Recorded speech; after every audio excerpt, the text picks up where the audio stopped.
Salut les amis, donc nous sommes le mercredi 29 mai.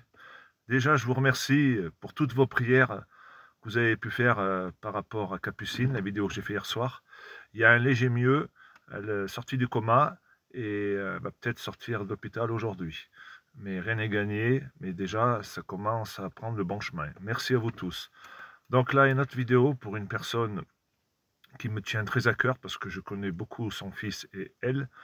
Elle s'appelle Guylaine Carrel, elle a 59 ans, elle habite dans l'Orne et donc elle s'est fait écraser, piétiner par son taureau, quelque chose de ouf. Donc elle a toutes les côtes qui sont cassées et certaines côtes sont cassées à plusieurs places.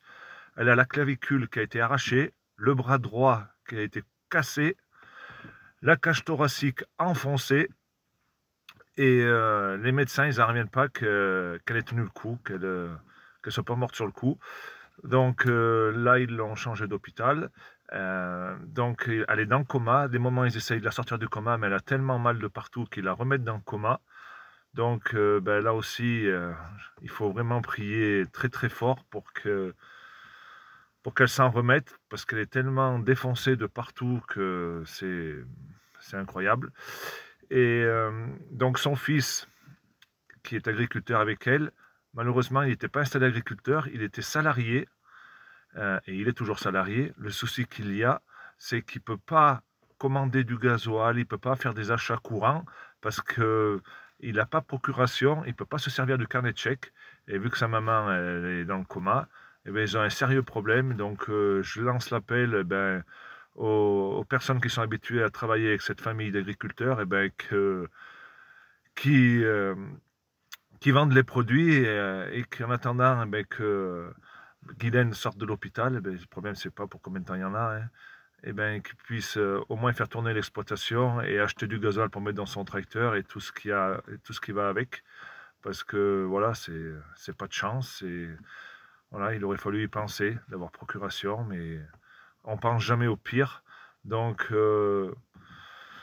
Romain, tu as tout mon soutien, tu le sais.